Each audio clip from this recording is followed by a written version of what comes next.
Welcome back to Seen It Before, where we're probably going... Don't do that. Sorry, did that mess you up? Yeah, you did. What were you going to say next? Welcome back to Seen It Before, where we're probably going to say something stupid about your favorite movie, because you've seen it all before. Yeah. I'm Danny. I'm Dan, and I like to kick things. Ow. Anyway, so... You actually hit my shin on that one. I'm sorry, that I didn't mean to do. Anyway, so today it's a roundup episode, our season finale as well, of 5 movies we watched that weren't on the podcast that we thought are worth mentioning, right? Yeah. Yeah? I agree. Oh, you're just not. We picked the movies together, so like, yeah. Yeah, pretty much. So let's just dive right into this because we got 5 of them. We're probably gonna go quick little blurbs about them. Yeah. Yeah, like we're in quick 10 minutes. 5, right? 10 minutes, somewhere around there. All right, let's get to it. So the first movie that we're going to talk about is, I forgot. I'm pretty sure it's Unbearable Weight of Massive Talent. right. That's the movie. Nick Cage. Oh, movie. I forgot. The Disaster Artist with Nick Cage. So you bought the Blu-ray and you gave it to me to rip. I ripped it. I forgot to bring it though. So next time we see each other, I have another movie we're gonna put on here in my car. So Oh yeah. Yeah. I'm excited about that one. anyway, we'll get to that one in a little bit. But Massive Talent. So did I not start this timer? I did not. Anyway, so this movie is literally Nick Cage at his best. It goes through lots of different little roles of his, from like, mentions of National Treasure to They say Vampire's Kiss, right? That's a big one. I mean, that's the one that I know him from most, right? yeah, they do Face Off as well. Face Off. That's a good movie. I haven't seen it, but I know He's so- what it's referencing. This movie definitely like it plays to his whole being off the railsness and like his Yeah. erraticness and what that does. Mostly what that does to his family. But it's also to the tempo of him being a washed up kind of actor, Yeah. who is an embarrassment to his family. Yeah, and In a like way. so they express that. From what I remember, I didn't really watch it for this, but That's okay. They have a scene with David Gordon Green right in the beginning, and he like Yeah. acts out a whole entire scene, and it's so cringy to watch. And He's like, please let me do this. yeah, he's like, I need this, like I need this, but I don't need this, but yeah. So he's He like, starts talking like a Boston accent or something. I'm pretty oh sure. yeah, it was really So it's just Nick Cage being Nick Cage basically Yeah. the entire time, and and then But other things about that, Pedro Pascal, yeah, killing it. Oh my god, every role that he does makes me love him even more. Every single new role that he gets, and I cannot wait for The Last of Us. Because that one I think is going to make me really love him. Because that's just. Listen, man, I know nothing about Last of Us, so like Except I know. for what I played of it, what you sort of maybe Yeah. saw a little bit. So, yeah, with that whole, this is kind of a side tangent, but like, That's okay. everyone hated or a big portion of the fan base hated Last of Us Part 2 Mm-hmm. because it had too much focus on, or no, they killed off Joel. Sorry, spoilers. Oops. That's okay. They kill off Joel really, really early on, and he's like the main character of the first one. Yes. But I thought that was kind of a good narrative thing to do, so I don't understand. Most of the fans kind of saw it coming. Yeah. At some point, because they're doing flashbacks. They had mentioned that in the previews. It's like, oh, he's going to die, isn't he? And he died really early in the game. Yeah. So it's just kind of like, finding yourself type of thing. Anyway, well, that's not the point of this. Nick Cage and Pedro Pascal have such a great chemistry in this movie. Mm-hmm. And Yeah, there's so many good moments where like Pedro Pascal is such a huge fan of Nick Cage that he has like an entire museum or like he showroom. wrote a screenplay for Nick Cage to look like, at. that's his whole thing. Sent it to his agent, Neil Patrick Harris, and he's like, oh, I threw that shit out. Yeah, it was awful. So yeah, and then what else? Oh, so they basically become like best friends, and the whole he introduced him to the best movie ever in the world is Paddington 2. Paddington 2. Which And I haven't seen, but I hear it's universally loved. Yeah, it's got a really good rating, I guess, on Rotten Tomatoes and stuff. I think the first one and the second one, I think they both have like 98%. They got like 95 plus each. Yeah, it's something really weird. I think it's just a really heartwarming movie. But And I only know Ben Whishaw from the James Bond movies. But yeah, like, he's the one. Q? Yeah, he plays Yeah. Q, and then Daniel Craig James Bonds. But I know he's done so much more, but I cannot imagine him as a teddy bear. I don't know. But hey, I don't know. He sticks toothbrushes in his ears. I saw that in one of the trailers. Okay. That we were playing Blockbuster. I'm like, that's the hit, and you guys just like over Nobody your head. had. You're like, what? How the hell am I supposed to know that shit? I don't know. My favorite scene of this movie is straight up when they're tripping balls and they just go on that adventure, and like he's like, dude, that guy's he's one of the guys that's trying to get us to act casual, and he just looks over and just goes. He just looks there now. He's like, he looked at us. Yeah, I remember the scene with the wall where they're trying. That's the same They're scene, trying yeah. to, yeah, like that's the. I don't remember. Oh, and then they drive off. Like Yeah. really, they're Nick really Cage's high. on top of the wall. He's like, "Oh my god, they're coming after us. I'm not gonna make it." Yeah. And then eventually he just goes to the other side of the wall, and Pedro Pascal follows him. He's like, "Buddy." Oh man, yeah, it's a really fun movie, and the CIA is the whole like, plot is that the CIA thinks that Pedro Pascal is a drug dealer or like a He's like cartel boss, one right? of the most feared Yeah. drug dealer cartel bosses. And they want to ask Nick Cage to infiltrate his mansion and like get all his information That and scene, stuff. first of all, when they Where when he like where he infiltrates drugs it. himself.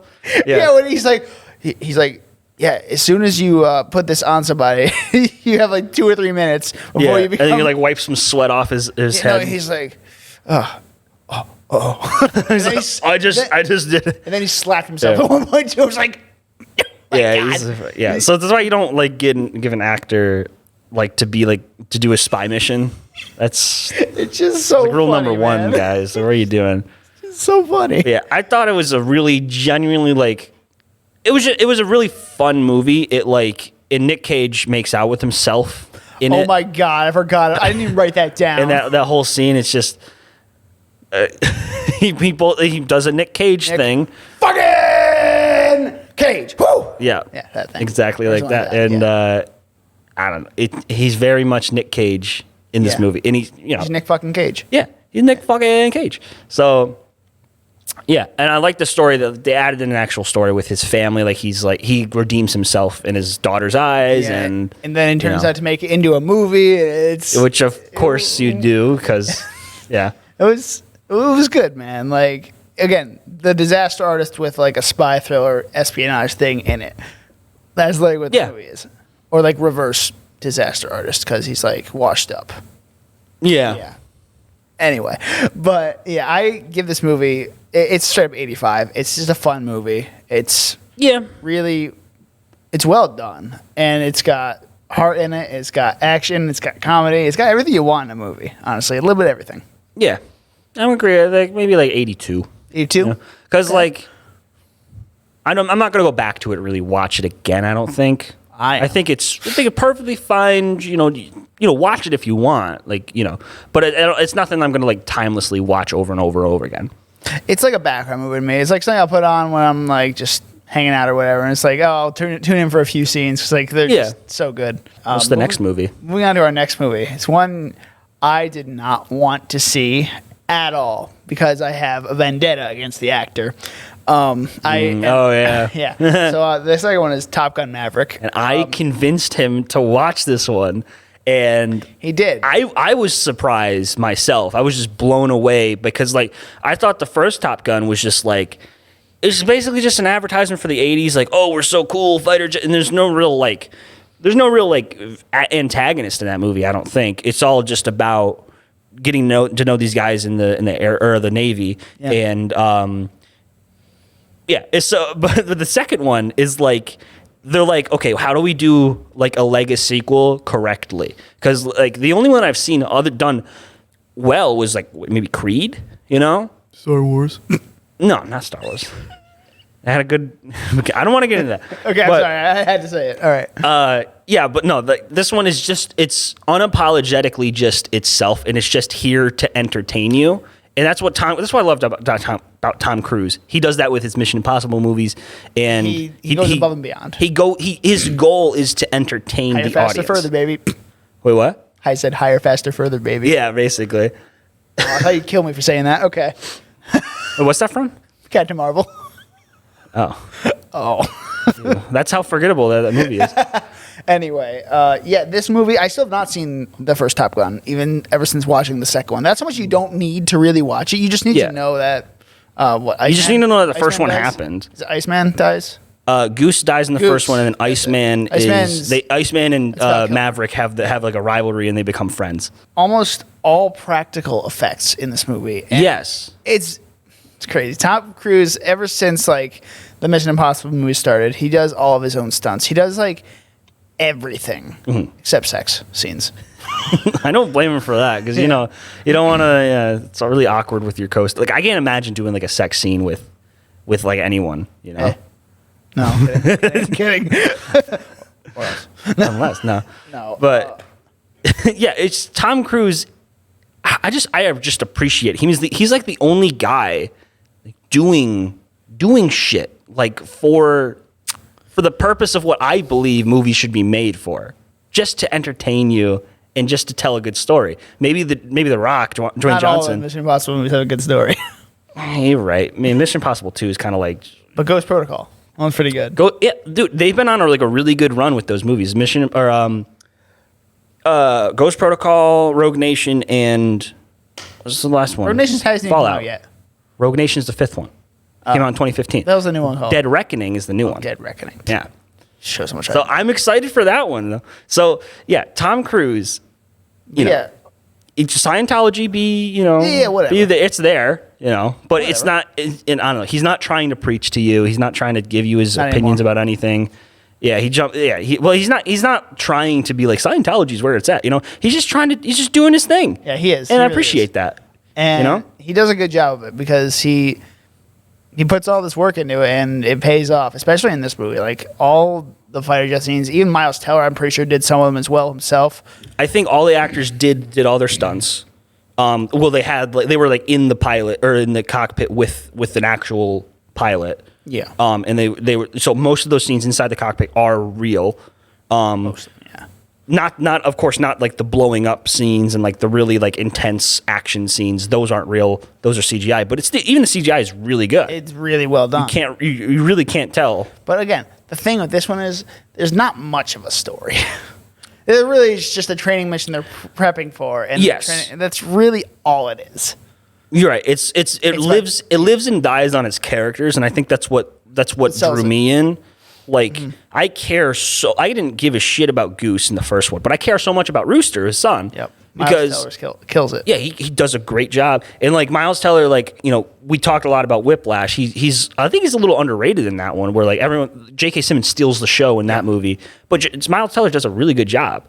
And this one he gets to kind of showcase his acting ability a little bit more in the spotlight. It's a good arc for Rooster in this movie. Yeah. Like a really good arc. Like he wants nothing to do with Maverick in the beginning. And then by the end he's just like, hey, buddy. Yeah, it's like, you know, we went through all this shit during the third act, so, you know, and you're just like, you're all right. You know, I trust you now. And, like, I like how they were able to wrap and put a nice tight bow on the story, kind of like, because they had, like, what's it called? They have like a romance with Jennifer Connelly. And they have a rivalry between Rooster and Hangman. And you see they all have they have basic arcs, but if they're arcs, they're there. It's team building. It's a team building movie. Exactly. And it's just a simple story. And it's like, it's such a breath of fresh air compared to like the Marvel stuff where we're getting like this monumental, or we're expecting this monumental big it's like story. A cookie cutter plot for the most part. Yeah. Yeah. And like, you know, so that's a different story with Doctor Strange. We got a little disappointed. And then Thor Love and Thunder was like, it didn't try to be amazing and big, but like it wasn't expected to. Yeah. So I saw it a second time, and honestly, it actually was better the second time around to me. Oh, really? Okay. Yeah, it was. It might get to my top 10. I don't know. Really? Oh, it okay. might. It was sitting like number 12 right now. But I don't understand the hate that it's getting, but that's all I want to say about that. But there's a real nice scene in Top Gun with Val Kilmer's character Iceman. It's a really nice scene. Oh yeah, I forgot about that. Yeah, to bring Tom Cruise like get his shit together basically moment. Yeah. And it's really nice to see Val Kilmer, you know. I thought it was a really nice inclusion for him because Because when Val Kilmer, if anyone doesn't know, he actually has, I think it's throat cancer. It's a form of throat cancer, yeah. He can't really talk anymore, and like they were, so his career is basically over, unjustly, or a little too soon, and I'm just glad that they were able to give him a chance to shine again and wrap up one of his most famous characters in Iceman. If I had to guess, I'm sure that was a Tom Cruise thing. He wanted it to happen. Yeah, I'm sure it was. I think. Well, it makes sense because Maverick is a hothead, and he defies authority throughout the entire movie, and the only safety net he has is Iceman. And when Iceman dies, spoiler alert, now they were able to use that as the third act push, because oh no, now the stakes are higher. He doesn't have a safety net anymore. Nobody's there to save him. And yeah, so it's just a really well put together movie. And I remember hearing about this for the first time in 2014. Yeah, it was years ago, a long time in the making. And then the pandemic happened, and then this was in production hell for forever. You said you saw one of the scenes back in 2014. What scene was it? I remember seeing a still or a promo shot or something like that forever ago. And so that's why I really had super low expectations for this one going in. And boy, was I blown away with what they were able to do. And yeah, it's just such a perfect little thing that happened. I'm just so happy that it happened, because if anyone who knows me, I'm very don't bring your politics into a movie. This movie is intentionally apolitical. They don't even bring up who the villain is. We assume it's maybe Russians, but they literally don't say. They just said the enemy has this. Yeah. It's just a mission, and I don't even think it's too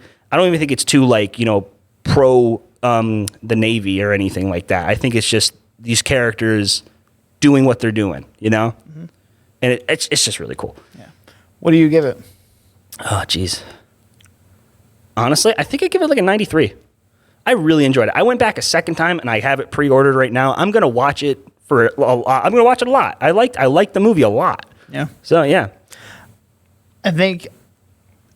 See, I'm looking at my number right now. I gave it.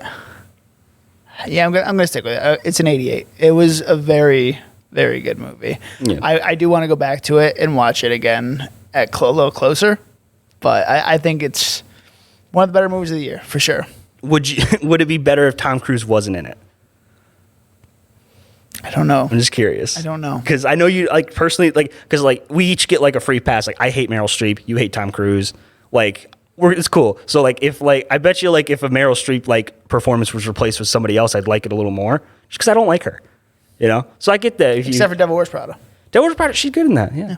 All right, moving on to our next movie, because I don't know who I would replace. I'll just think about I don't know either. It have to be maybe Dwayne The Rock Johnson. That'd be fucking cool. But he could barely fit in the cockpit. Another overrated actor, but we'll get to that another time. So our third movie out of these five is The Black Phone, the most recent movie. That's we just saw that one, and that movie was so good, man. Yes, I loved it.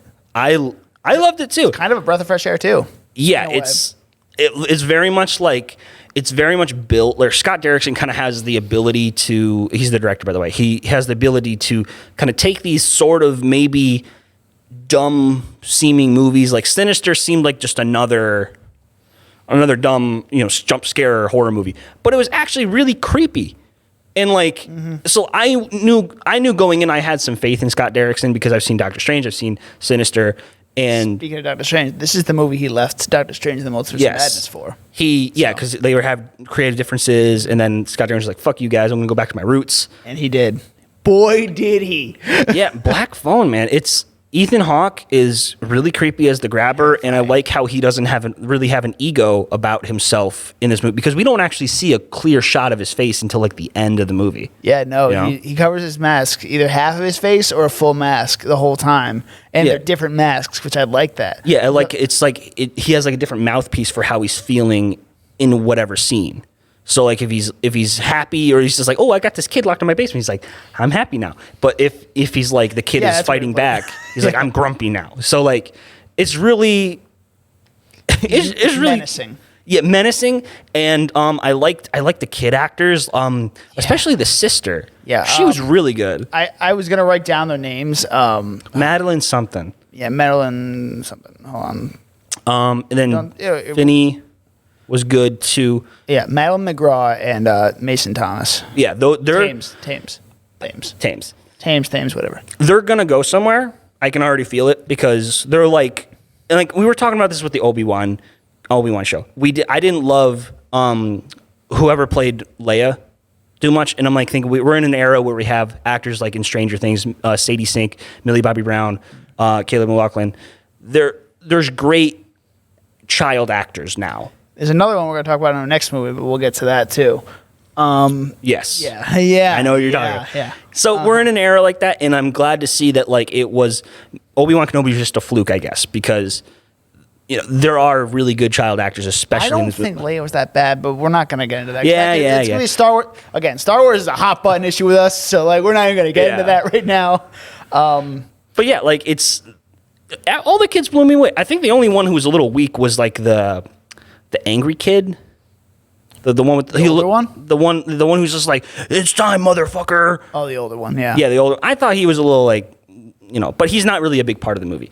Yeah, and at that point, the very end of the movie, like it's kind of very Rise of Skywalker if it was horror, because like all these kids are kind of like in like how the Jedi were in Rey's head. Oh, and yeah. all the kids are in his head. He's ends up snapping his neck. I'm just like, oh man. Yeah. Oh, dude. Because that they made that scene epic where he like, we're kind of skipping all over. We're not really explaining what the movie is, but there's a magic phone. he gets grabbed by Ethan Hawke. Finney does. Get locked in the basement. Child kidnapper. Blah blah blah. There's a magic phone there that can talk to the dead kids. That of the past or Grabber's past victims, and they all form. They all help out Finney the entire movie. They all tried to get out different ways, and then when Finney's thinking about doing the same thing they did, they're like, "No, don't do this. Do this." And right. And I like how Finney's actually smart and says, like, "Oh, the Grabber's up there. I trust these guys that are talking to me. I'm not going to go upstairs and get beat with the belt." He doesn't. That actually never happens to him. No. And like so, it's. Something I just never seen before. But yeah, like that last scene where Ethan Hawke finally dies. I love the way they punctuate that with Finney's arm is mint, and then they snap it. I'm just like, oh fuck yeah! I forgot about that. Yeah, it's so good, man. And it's like callbacks, man. They bring everything back. In this movie. No loose ends. Once again tied in a nice neat bow, and yeah, and I like how the end of the movie was kind of parallel cutting. You thought that like the final showdown's happening in the basement, and then the cops are breaking in up the other floor above, and so you think it's all happening in the same house. And I like that they didn't rob Finney of a final battle or like final like resolution. So he was able to solve the situation all by himself. Yep. And then because we find out that he's in another house across the street, and then the kids the house that the cops are at is the one where the kids are buried. So crazy. Yeah, it's really nice. And there's something else I wanted to mention. I'll come back to it later. Well, it's also very telling of the times, because even the way Finney is kidnapped is very similar to how certain serial killers kidnapped people back in the 70s. Just grab them, put them in the van, stuff like that, and also bury them under the house. Maybe not their exact house, though. Like, it's very smart. Well done, very well researched, and just exactly, mint. It's mint. Yeah. So, and I like how they were able to, like, Finney was kind of coached, and, like, so we have like kind of like a role model. And I knew the second Robin was in the bathroom, and they're just like giving him a pep talk. So you're gonna have to stick up for yourself once in a while. I'm like, oh, I see where this is going. He's gonna get kidnapped. He's gonna have to talk to him through the phone later. I loved Robin. Oh my god, he's great. Yeah, I was like, oh, he killed it. Like I was like, oh, he's actually dead. Yeah, I was. And like I love how he like delivers. He's like, this is the last call, man. Like you gotta disappears into the corner, and then you gotta pack the phone with dirt. And then she starts swinging it, because like Finney, like this whole arc is that he has to stand up for himself. He's a weak kid, and the one thing that I would want to change a little bit is Finney attempts to do or uses the advice that all the kids give him.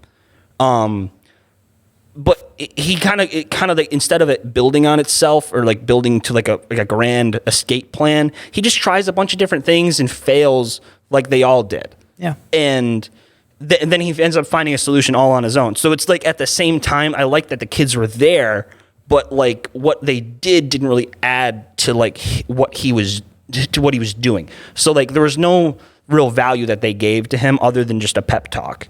Yeah. So I mean, it's good. It's just like, in a way, it makes the rest of the movie feel a little bit cheaper, but like it doesn't ruin it by any means. It's really good, but it's, you know what I mean? I get what you mean. It's a good point, but I still like the way it played out. I think it worked well for what Scott Derrickson was going for. I wouldn't say it's his best movie, but it's definitely his most original movie. Yeah. Sinister was very good. Don't get me wrong, too. But for this one, this is his best horror movie, I think. Okay, so what, you think Doctor Strange, like I don't even know if he done three movies or something, right? Yeah, Sinister, the three that we mainly talk about are this one, Sinister, and Doctor Strange. Yeah, that's what he's known for.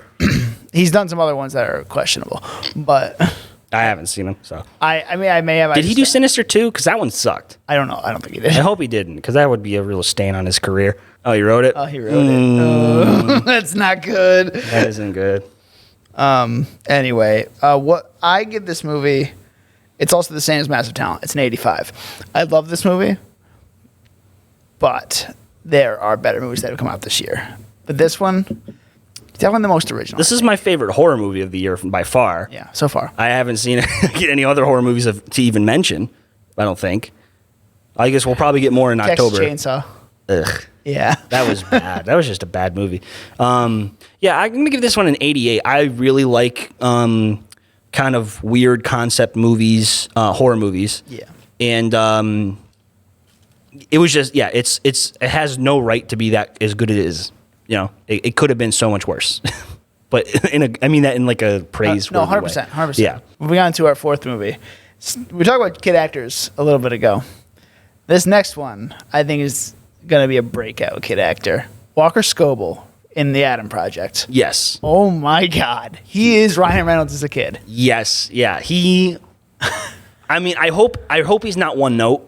Because he doesn't do too much other than be Ryan Reynolds in the movie, but like, you know what I mean? He did get the role of Percy Jackson in that reboot. Yeah, I saw that. So that'd be a good way to give him like a. It's also his first acting role. Yeah, he surprised me right out of the gate. I'll give him that. Like, he has to work with a hell of a cast too. Yeah, to start off. Like, my God, we got Ryan Reynolds. You got Zoe Mark Saldana, Jennifer Garner, Mark Ruffalo. Yeah, Mark Ruffalo. What? Because Zoe Saldana's in it too. Yeah, she's his wife. Oh yeah. Oops. Yeah, she's barely in it. Yeah. I like the story too. Like, he has to so Ryan Reynolds goes back in time. Yes. To meet his younger self. Because he needs his ship breaks in that time, so he needs his DNA print or whatever. Yeah.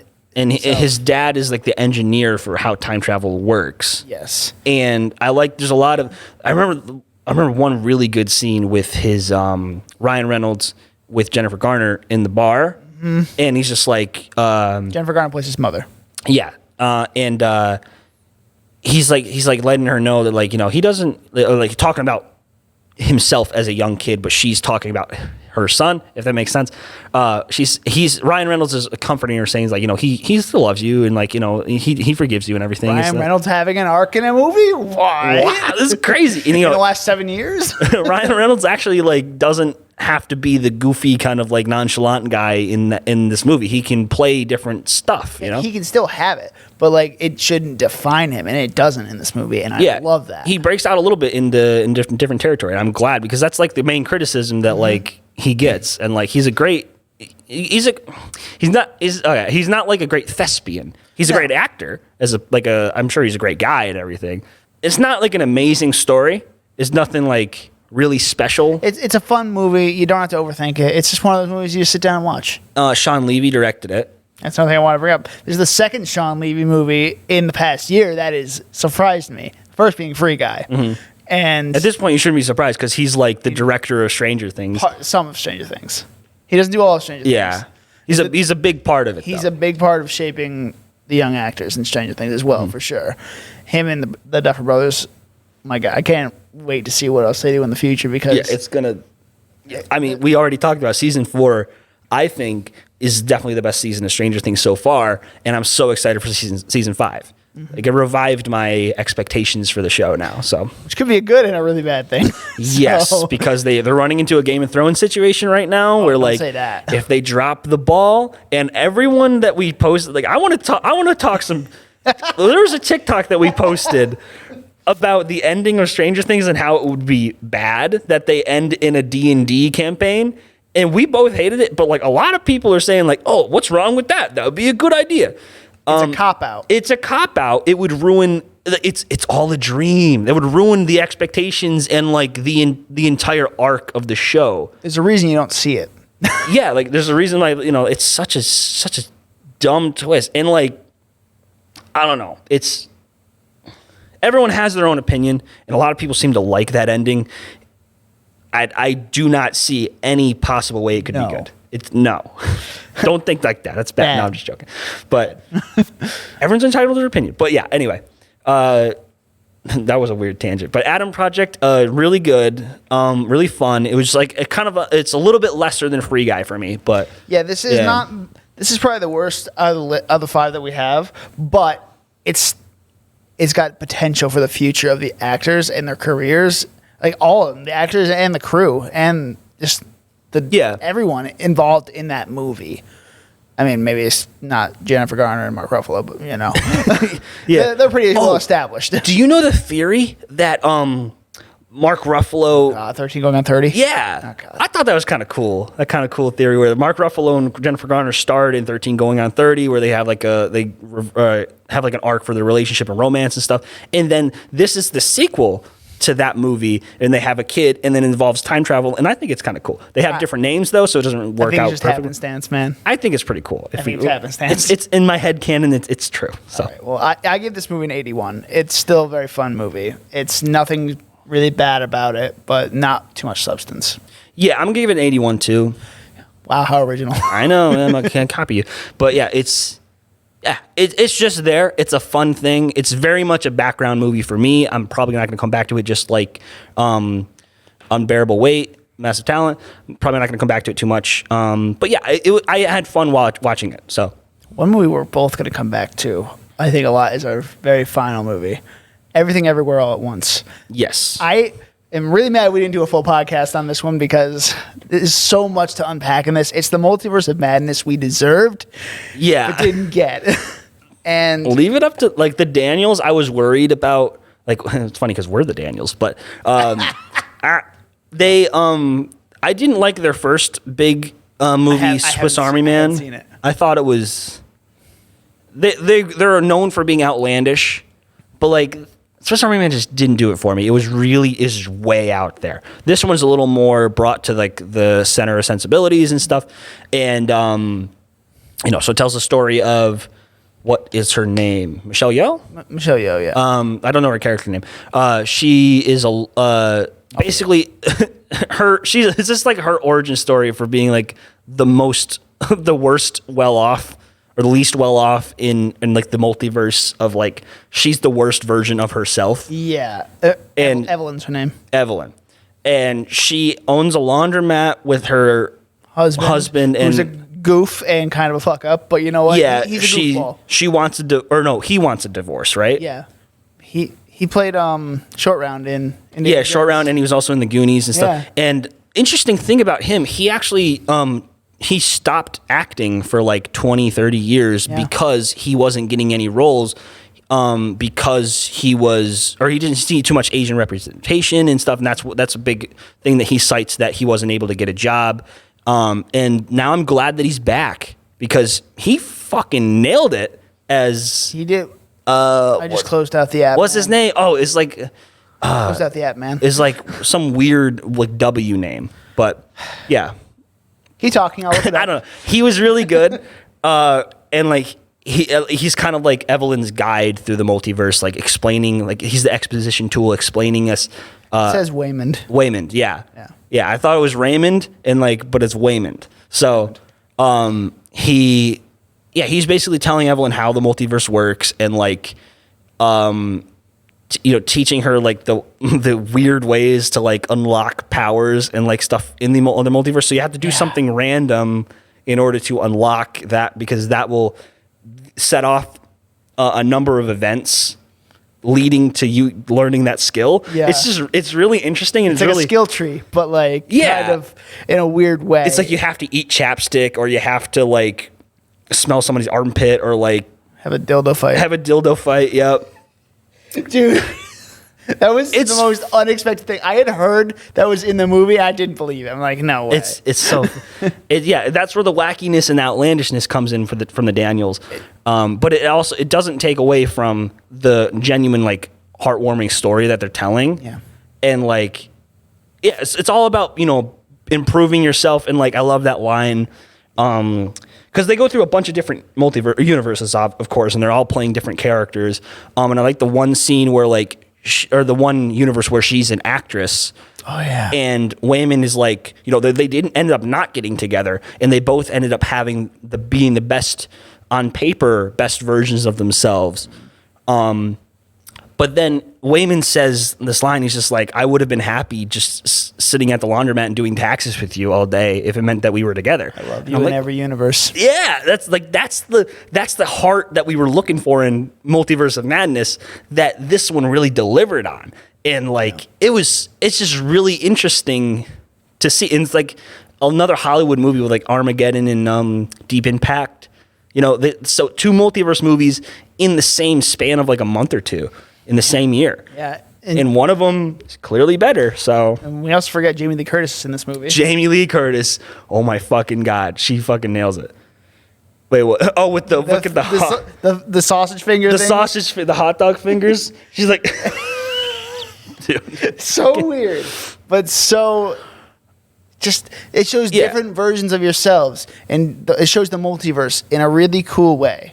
yeah, because of course there would be like a universe with people with hot dog fingers. course. Because it could happen. Yeah. If it can happen, it is happening. Yeah, and this movie is full of sausage fingers, dildo fights, and cool rocks. So the rock scene. Yeah, the rock scene is very touching, and like you got to read. Oh no, you got to. Oh yeah, no, yeah. But yeah, it's like it's two different. It's really hard to break this. There's so much happening in it. There's the story. It's everything, everywhere, all at once. Literally, there's so much happening, and there's the story about mother and daughter, husband and wife, and which we'll get into the mother-daughter thing. And then there's two philosophies on like living, or like like depression. And like apathy versus optimism and hopefulness, and they were able to incorporate all of it into one scene, basically, just breaking down. And so like the daughter is I forgot her like what her like name is. Don't look it up. It's fine. They call her something like some like Japanese like Her daughter name. is Joy. Yeah, Joy, but like they call her like evil villain name or something like that. Topaki. Yeah, Jobu Topaki. She's like the master of the multiverse, so she can travel between all the different multiverses. And Everything bagel. She's what the title's referring to. Everything, everywhere, all at once, because she's experiencing that all at once. And so she's just kind of like where she's like, I've experienced everything. Nothing matters. I'm apathetic to everything. And then Evelyn kind of naively doesn't know what's up, and she eventually does later on. But I just love it where her goal now is to reconcile with her daughter, and then also explain the optimism of like what living is meant for. This movie will cure your depression. Like it's definitely meant in that sense.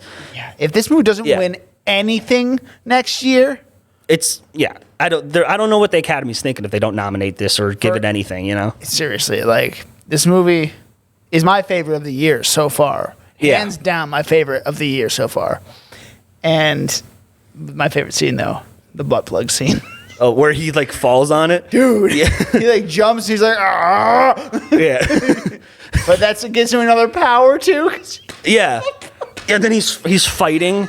He's fighting just with it up his ass the entire time. What the fuck, man?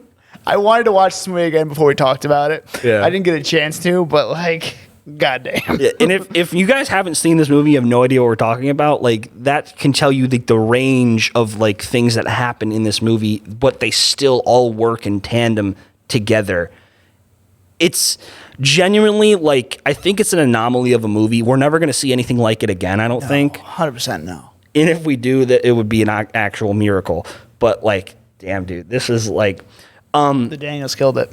They killed it, and like the one downside, and it's not even really a downside, is that they kind of over deliver on the whole everything everywhere all at once. There's so much in this movie; it's so dense that you have to pay attention to You have it. to go back again. So it's like it's begging you to go watch it again, and like if you're looking for like a fun time, kind of like just put it on the background. This is not that type of movie. If you enjoy diving deep into movies like we do, I guess. Yeah. This is the movie for you. There's so much involved in it, and just Yeah, it will reward you Yeah. on second viewing. third and fourth. Yeah.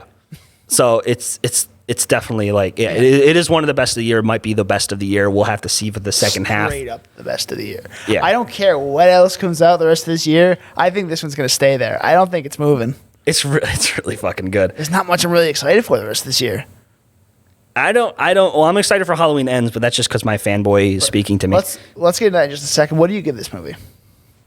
I give it a 98. 98. 98. It's one of the best. It's like one of your best favorite movies of all time then? At this point? I don't know. I think It's it's a 98, man. Like, I guess you're so critic wise 98. Okay. Maybe like 90 with like how I like where I rank it with my favorites. I think it's really well done. I'm not really the type of person to like always want to deep dive, even though I do occasionally do that every once in a while. But like, occasionally. okay, most of the time. But this isn't one of like I would have to definitely be in the mood to watch this one. So You mean depressed? yeah, Curie maybe. depression. Curie depression movie. Yeah, it is very much Curie depression. It's very emotional, and yeah, so it definitely has a message. Yeah. And it's really good. It's so good. The way I rank movies is I combine it as my favorite and critically. I don't. You mix the scores I together. mix them and I kind of like go in the middle of both of those. And Yeah. this one is a 93 for me. Yeah. It's critically, I think this was like straight like 99. Yeah, 100. 99. It's way up there, man. Yeah, it's almost perfect. It's probably as perfect as movie can be, I think. It's one of the best movies in years. Yeah. It's one of the best ones in the last, probably at least since the pandemic started. Yeah. The last time I remember being this thrilled in a theater was probably Infinity War. You know? With Well, like Endgame. Endgame was just because of fan service. I was jumping out of my seat. I'm like, oh my God, I finally saw what I wanted to see. This one gave me something I didn't know that I wanted to see, and I was still excited to watch it. So, yeah. Not very, it didn't really have a promotional image to it either. Like, it didn't promote itself. I don't know how you sell this movie. And it sold, man. It based on pure word of mouth. I remember, like, I was not excited to go into this movie. It's rare nowadays. Everyone was saying, you need to see this movie. It's the best movie of the year. I think I convinced you to see it because I think I saw it first. Yeah, you convinced me to see it because I'm thinking, okay, I'll maybe watch it on when it comes out on like HBO or some shit like that, or on Blu-ray. I'll maybe buy it, but no, you need to see this or you needed to see this movie in theaters. Definitely recommend buying it on Blu-ray. You convinced me for Maverick. I convinced you for everything Yeah. all once. I mean, like, yeah. All right, and the last thing I want to do here is our 5 best movies of the year, starting at number 5. So do you? Oh, I didn't do research on that. Fuck. Oh, you didn't do your top 5? No, I didn't. Okay, well, you can think about it, and I'll do mine first. So now that Danny has had a chance to figure out his top 5. I figured it out. Okay. You go first, though. We'll both do our 5s, our 4s, our 3s, too. Okay. We'll do that way. So my number 5, Thor: Love and Thunder, baby. After 2 viewings, it sits at number 5, and I just love this movie, man. Yeah. It's just a fun movie, and out of all the movies that have come out this year, definitely it deserves to be in my top 5, I think. Okay, I think you should add an asterisk. This is the last movie you saw in theaters as of recording this, so I just want to let you know. So like, yes, that is an asterisk. Okay, so as long as yeah, but it's I think it's still gonna stay there for the first half. Because I know for me, I always rank movies that I've seen higher, like recency bias. But to be fair, I did do this before I saw the movie. Oh, okay. So it was still gonna be number 5, and it stays there. So okay. So my number 5, if I'm doing this right, okay, 1, 2, 3, 4. Okay, my number 5 is The Northman. Ooh. I don't know. I'm genuinely surprised that I actually got into this movie because anyone who knows me, I hate Robert Eggers. I do not like his movies. I saw The Witch. I haven't seen The Lighthouse, but I hated The Witch. I haven't seen The Witch, and I've seen The Lighthouse. Yeah. So, but The Northman, as we talked about in our Lion King podcast, briefly, it's Hamlet, but amped up to 11 with like the gore factor, the grittiness, and it's really, it is just a really well done movie. And anyone who follows me on Letterboxd, if you guys know my rating, I rate the movie how I think it is, like critic wise, and then I leave a heart if I'm going to watch it again or not. And I didn't heart this one, but I still think it has very much critically is very well done. Yeah. So I appreciate it for the time, what I saw. It is a very like we were saying with Everything Everywhere All at Once. It's a very dense movie, so I'd have to be in the mood to watch it, and then it's a really kind of rare thing for me to rewatch this movie in particular. But yeah, and that's why my number 4 is another fun movie like Thor: Love and Thunder. Unbearable Weight of Massive Talent is my number 4 for this year. As I told you, I love this movie. I saw it twice in theaters. And I'm probably going to watch it again after you give it back to me eventually. So it's, again, just a fun movie. Yeah. I think we should watch it with Chris when we see him next. Maybe not. I don't know. We'll figure that out. Watch at the cabin or something. That'd be a good cabin movie. Anyway, what's your number 4? My number 4 is something we actually haven't talked about. I haven't mentioned it yet. Elvis. I just saw it. So that's the most recent movie you've seen. Well, Thor: Love and Thunder is technically shit, right? Yeah. But yeah, Elvis is a recent one. I should asterisk that. But I'm a very much a sucker for a biopic. You know, and I know it tells basically the same story. Bad manager, overworked. Drugs actually doesn't play a big role in this one. So it's a lot of money, financial manipulation. But Tom Hanks, I hate Tom Hanks, and he did a great job. See, that's not what I've heard. I've heard this you really? is not one of his good roles. Oh, I thought he was, I thought he played a pretty well. Played it believable? Okay. Yeah, I mean, he maybe it's the fat suit, but he really melted into the role. Good. So I didn't see Tom Hanks on screen. I saw whatever the fuck his name is, the Colonel, I think is what they call him. But Austin Butler, everyone's memeing about him, still method acting, becoming Elvis, but he's not being a douchebag about it. He genuinely got into the performance, and it shows through. I thought I was watching Elvis the entire time. He's an up and comer. He fucking sells, and to think this guy comes from Disney Channel, that's insane. Yeah. So I genuinely have high hopes for his career later on. He fucking nailed it. The storytelling, Baz Luhrmann, the way he directs this movie is very stylish, and I know some people don't like that about him.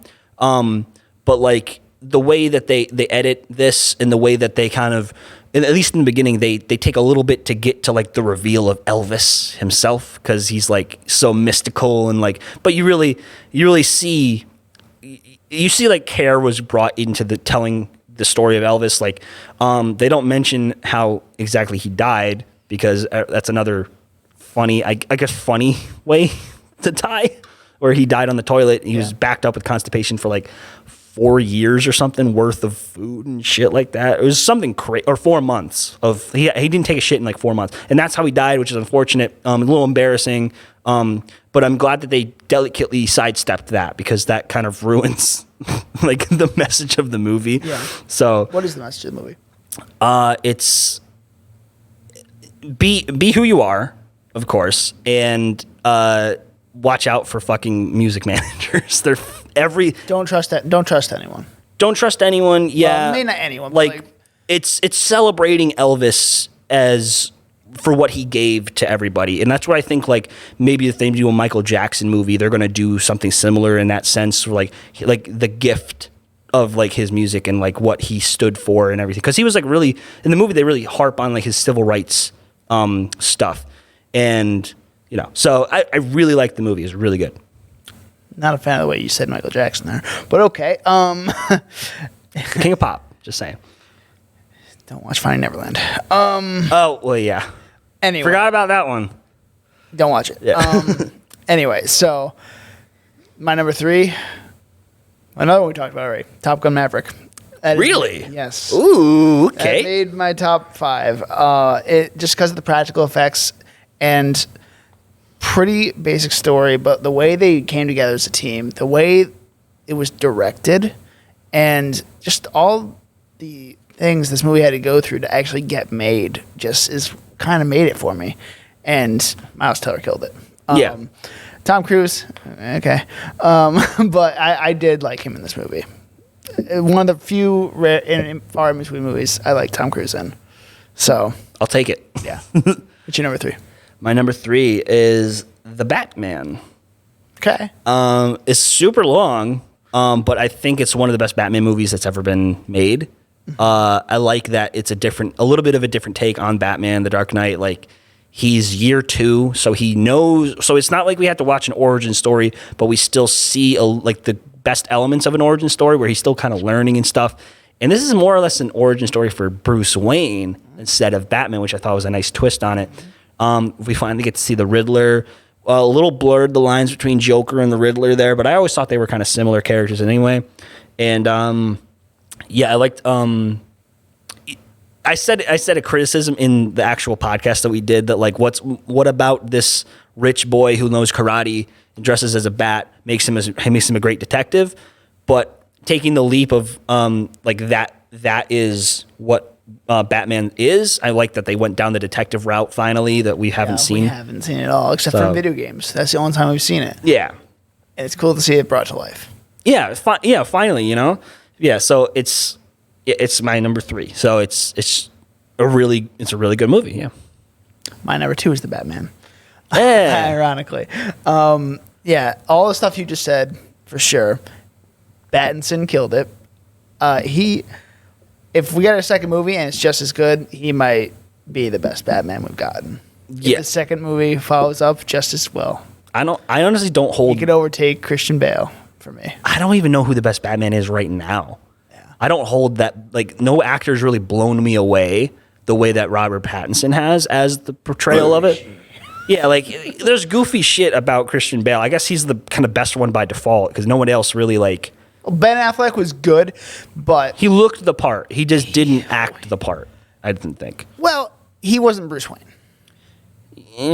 I think it was mostly because of the writing. Joss Whedon really fucked it up, and then Zack Snyder, I think he just gets the darkness of Batman. He doesn't know much else after that. So, yeah. Whatever. It's my number 2 just because of the way it's just so good. It's not the best Batman movie, but it's the best one we've gotten in a long time since The Dark Knight. Yeah. Well, you went and saw it 4 times? 3 times? 3 or 4, yeah. I think it was 3. It was in a span of like a weekend, though, right? Yeah, it's crazy. Yeah. So you went and saw a 3-hour movie 3 times. That's 9 hours out of your weekend. Like you walk, Yeah. So, yeah. But yeah. I haven't seen it since, though, because I haven't needed to. I watched it on HBO Max, I haven't yet. Of and I have it on 4K right now. So course you do. yeah. All right, what's your number 2? Number 2, Top Gun Maverick. We've already kind of harped on it this entire podcast, but really well done movie. Great action movie, and all the stunts were done practically, and I like that in a movie. My number 1. We've also harped on it for the end of the podcast. Everything Everywhere All at Once. And Yeah, that's I've already mine said too. it. So I think we can both agree it is the number 1 movie. It of is year the number so one. far. Yeah, so far, definitely. So far, and we got July through December for the next one. So look out in January for our roundup of the second half of 2022. And yeah, this is also our season finale. So we will be back eventually. Maybe next week, maybe not. We may or may not be back. We may with- have some bonus episodes. Yeah, And they may be magical. We'll leave it at that. So with that, we are Seen It Before. You can find us on Instagram and TikTok with the handle at Seen It Beforecast. That's SCENE It Beforecast. And on Twitter with the handle SIB_pod. I'm Dan. I'm Danny. You can find me on Instagram at Danny_Was, my letterbox at DJ Was, or my YouTube channel, which is just Danny Was. And our YouTube channel. What? Our YouTube channel. Oh yeah, follow our YouTube channel. We're watching this right now on YouTube or listening on Anchor and Spotify and shit. Listening to us ramble about movies and or debate stuff. We're gonna try and do a few more cool things with Duel of the Debates in the upcoming episodes. Might involve a spin-off of the game Super Fight. Maybe not. Yeah, we're working on developing it. Like as of right recording this, we don't really have like the mechanics really filled out yet. But I think I do. Oh, you do? Okay, cool. I think so. I'm looking to him for how this is going to go. I'll be directing. Yeah. We're doing a lot of fun stuff, and we just want to say thank you to everyone who's supporting us, subscribed to us, liked our videos, comment. It really gives me serotonin just reading all the comments and all the love and stuff, and some of the hate, but it's fine. He likes the hate. I like the hate. It's fine, But yeah, we really appreciate any interaction, any traction that we can get. It's great. Thank you everyone for supporting us. So yeah. And it's been an honor as usual, and we'll see you all in season 5.